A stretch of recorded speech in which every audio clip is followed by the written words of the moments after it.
pero habíamos anticipado que está con nosotros la doctora Alejandra Álvarez para hablar un poquito más del nuevo Código Civil y Comercial. ¿Cómo estás, Alejandra? ¿Qué tal, Hugo? ¿Qué tal estás? a todo Hola, el doctora. equipo? Buenas tardes. Buenas tardes a todos los oyentes. Bueno, un gusto estar de nuevo acá. ¿Cómo venimos con el nuevo Código Civil y Comercial? ¿Cómo venimos con los, por ejemplo, los divorcios express? ¿Cada vez más o no? Bueno. ¿Se plantean inconvenientes o está transcurriendo todo normalmente? Bueno, todavía no podemos hablar de que haya inconvenientes porque recién el 1 de agosto empezó a regir este nuevo Código Civil. Claro. Así que lo que puedo decirte es que está en plena vigencia y los operadores del derecho, tanto abogados como jueces, ¿no es cierto? Estamos obligados, la ley nos impone la aplicación de la nueva normativa, de los nuevos criterios que se han establecido y como ya te expresé en programas anteriores, es un código totalmente nuevo y muy reformista en la parte de lo que hablamos de derecho de familia. También en otros aspectos importa de tratados internacionales y de normas ya existentes, como la Ley de Salud Mental, por ejemplo, temas relativos a la capacidad, en el tema de la capacidad también, capacidad de las personas humanas, ha habido importantes reformas al introducirse, por ejemplo, la figura del niño, niña y o adolescente, que antes no estaba prevista esta figura del adolescente en el Código de Vélez. Hablamos de menores adultos, ¿te acuerdas, Hugo? Menores adultos. Los que iban desde 14 a 18 años eran los menores adultos. Bueno, ahora el Código hace una distinción entre el menor, que es toda aquella persona menor de 18 años, es menor de edad. La mayoría de edad se adquiere a los 18 años. Y el adolescente es aquel que transita la edad entre los 13 años y los 18 años. Y entonces el código prevé una adquisición de capacidad progresiva, que esto significa que le permite al menor de edad realizar determinados actos que la ley admite, como por ejemplo pequeños contratos, que antes no podía. Que antes lo podía porque se presumía que tenía la autorización de los padres. Pero no estaba textual, no digamos. estaba exactamente receptado expresamente en el código. Y además de eso también... ¿Contratos de qué estilo, qué tipo?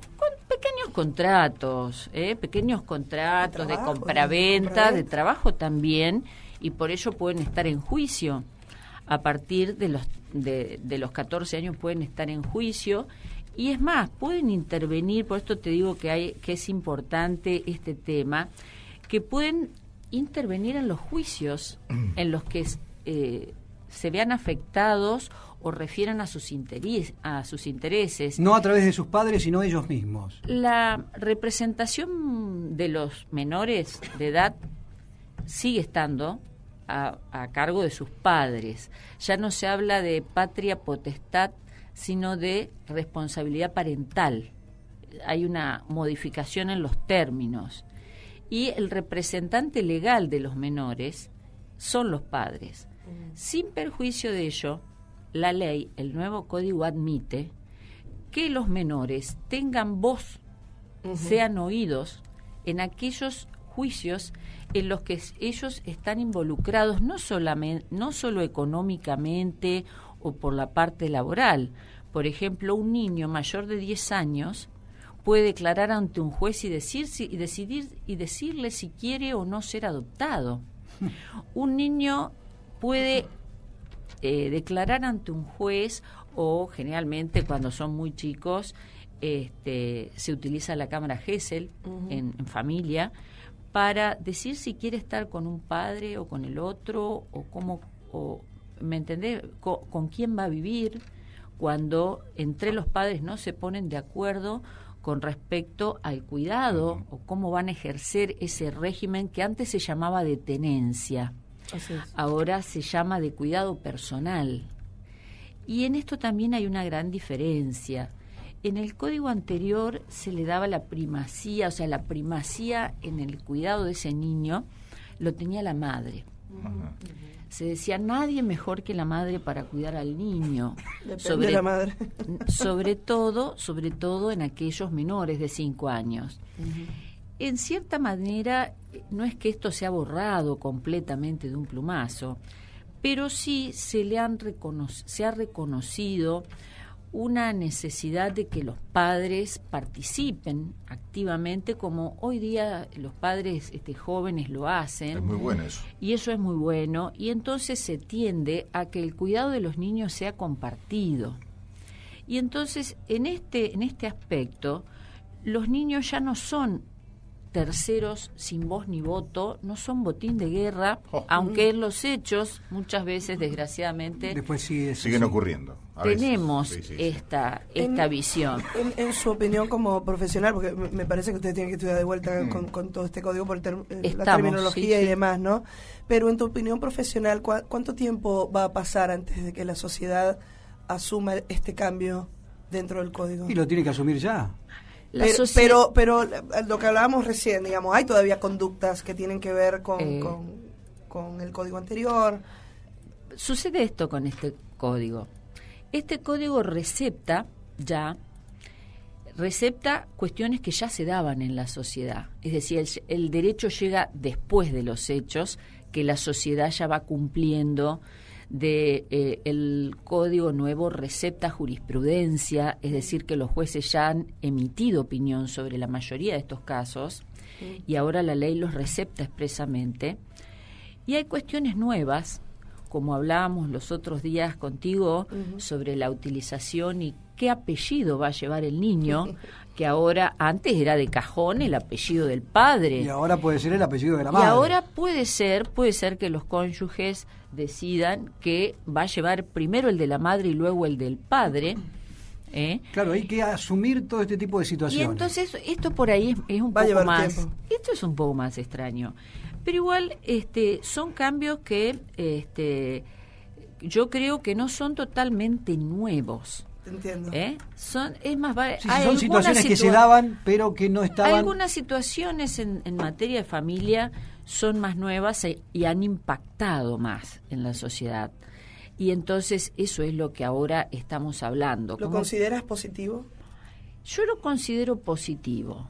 Creo que hay un cambio en el paradigma de lo que es la familia, de lo que es la participación del hijo dentro de esa familia, aun cuando sea menor de edad, porque los niños del año 2015 no son iguales, ni tienen la misma cultura, ni el mismo desempeño, ni la misma facilidad para relacionarse, para expresarse, que los niños del año 1870, ni que los niños del año 1950. Seguro. Hay un cambio producido por los mismos padres que les han ido y les vamos dando mayores responsabilidades a medida que van creciendo. La propia evolución. Porque ya consideramos que están en capacidad de desenvolverse solos en un mundo que les exige cierta habilidad, cierto desempeño, cierto estar despierto, aún para su autoprotección, para su... Estamos en un mundo es una selva de concreto. Es una selva de concreto. Y tenemos que prepararlos para ello. Y este código recepta en gran medida esta situación fáctica, pero aparte también, como yo les dije, es importador de principios y de valores que ya estaban contemplados en convenciones internacionales que hacen parte hoy de nuestra Constitución, que integran el plexo normativo constitucional, como la Convención de los Derechos del Niño, la Convención de los Derechos de los Niños, Niñas y Adolescentes, de la no discriminación. Entonces, en ese sentido, me parece que es un código que recepta una realidad que es bastante homogénea, por ahí no la vemos tanto en el interior. Podríamos decir que hay lugares del interior de nuestro país que todavía conservan, ¿no es cierto?, cierta prácticas y cierta costumbre que no están tan modernizados con esto de que los niños tengan tantos derechos. Sí, pero me da la impresión de que en definitiva lo que logra el código es darles elementos a los abogados y a la gente como para que se puedan manejar de otra manera a partir de ahora. En algunos aspectos, ¿no? En realidad, a los que le da elementos es a las personas. A las personas. A las personas, porque la ley está dirigida a las personas. Claro. Los abogados y los jueces utilizamos la ley para defender los derechos de para que se cumplan. De las personas, para que se cumplan, para reclamar por ellos. Y el juez, en última instancia, es el que decide cuando las partes no arreglan, cuando no convienen, que es, digamos, en materia de familia sería lo deseable, ¿no es cierto? Lo deseable que puedan llegar a acuerdos, ya sea en relación a la responsabilidad parental, ex patria potestad, al cuidado personal de los hijos, ex tenencia, a los alimentos, que eso sí conserva el mismo nombre, a la comunicación parental, ex régimen de visitas. Sigue siendo muy difícil el tema de ponerse de acuerdo los padres con respecto al tema de los hijos, de las visitas de los chicos, de cuántos días tenerlo, qué días tenerlo, sigue siendo complicado. Es un tema delicado. Es un tema delicado que no se da parejo, que no se da de la misma forma, sino que cada caso es un mundo, como lo es cada familia, como lo es cada pareja. Seguro. O cada matrimonio. Entonces en eso no podemos trazar una raya y decir así es mejor y en este caso es peor. En algunos casos los excónyuges o convivientes pueden llegar a tener un buen diálogo a través de ellos mismos o con ayuda de sus abogados y negociar condiciones para llevar a buen término la separación, cómo van a complementarse en esto de que, recordemos, decíamos, tanto el padre como la madre tienen derechos y obligaciones. Seguro. Los dos están obligados con los hijos. No es solamente el padre proveedor, ¿no es cierto? También la madre tiene que los chicos sufran lo menos posible, ¿no? Bueno, ese sería el deseo de todo el mundo, claro. Que los niños del mundo no sufran. Sería y por el divorcio es lo que uno querría, pero en realidad es lo que nunca podemos garantizar. Yo garantizo que sufren. Claro, sí. Lo que se garantiza es que sufren. Lo que pasa no hay forma. Que estamos viviendo épocas en las que, por ejemplo, sucede lo que ha sucedido en Buenos Aires, en Pilar, hace pocos días, ¿no? Es un espanto. ¿Te imaginás, vos, abogada, podés ver una situación de este tipo que seguramente nunca te ha tocado, pero ponete en el lugar de esos abogados que estuvieron allí siendo partícipes de una situación como la que se vivió, un hombre que mata a su mujer de la manera que la mató y que deja 3 chicos prácticamente huérfanos. Sí, en realidad eso ha sido una cosa espantosa. Según dicen los medios, en este caso había una situación de violencia familiar, sí. Y el señor tenía una medida de restricción, es decir, tenía una medida de distancia. Entonces, lo que yo realmente no me explico es que hacían ahí todos reunidos, incluso los abogados. Dios no quiera me toque llegar nunca a estar en una situación siquiera similar. Terrible. Aunque tengo experiencia profesional en la materia de violencia familiar y puedo garantizarles que es algo realmente muy desagradable, muy tenso. Ahora, ¿cómo explicás una emoción violenta, ¿no? en esta circunstancia? Y la emoción violenta no se explica, la emoción violenta se revela y tiene que ser tal. Claro. ¿No es cierto? Tiene que ser que no es el caso. En aparentemente hay muchas dudas al respecto. Yo por lo que estábamos hablando fuera del aire, sin dar demasiados detalles, lo que hemos hablado es que en el caso hay abogados que por encima de lo que diga la ley, que no siempre es lo correcto, a ver si se entiende, hay abogados que van a preservar siempre la integridad de su defendido. O sea, hay abogados que no hubiesen juntado jamás a esa pareja teniendo él una restricción perimetral. Bueno, el tema es que cuando hay restricción a la persona, que generalmente se establecen en cuántos metros y por cuánto tiempo, porque generalmente son medidas autosatisfactivas que no son sine die, es decir, sin un plazo limitado, sino que tienen esa medida de restricción que generalmente se establece para la mujer, no con los hijos, porque se trata de preservar la relación con los hijos, porque a veces esta situación de violencia tiene cierto grado de violencia, es solamente con el cónyuge o con la pareja, entonces no siempre la restricción es de esta distancia con la pareja o con la expareja y con los hijos, a veces es solamente con la expareja, pero cuando ya se tiene este indicio, esta violencia, es presumible que haya habido anteriores situaciones de violencia que la pareja a lo mejor no ha registrado porque la ha naturalizado como parte de la vida del sistema, porque la familia es un sistema, la pareja es un sistema y funciona de una determinada manera. Y entonces a veces esa violencia se naturaliza hasta que llega a un punto.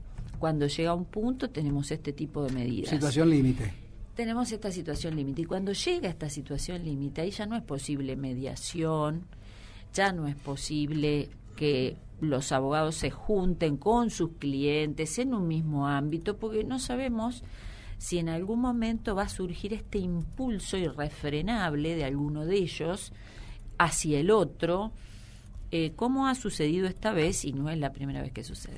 Alejandra, bueno, se nos acabó el tiempo, pero vamos a seguir charlando. Me interesa incluso con más ping-pong por allí, de más preguntas con respuestas que vamos a preparar, porque hay algunas preguntas por allí que nos hacen los oyentes y que te vamos a trasladar, porque hay ganas de saber. Hay ganas de saber. Yo creo que estas reformas han sido importantes, hoy lo charlábamos incluso, los propios estudiantes de Derecho que están estudiando hoy en la facultad, tienen que saber lo viejo y lo nuevo ahora, ¿no? Y ustedes también, por supuesto, ustedes están actualizándose permanentemente, pero hay unas cuantas preguntas que te vamos a seguir haciendo y gracias porque con mucho aceptás. Gusto, vos sabés que el mundo del derecho y el mundo de las situaciones que se plantean en derecho es inmenso, así que cuando quieran estoy nuevamente con ustedes. Para mí un gusto, ya me está gustando venir a tomar un matecito acá. Bueno, eso quiere decir que estamos tratando bien, Por supuesto. La doctora Alejandra Álvarez charlaba con nosotros. Vamos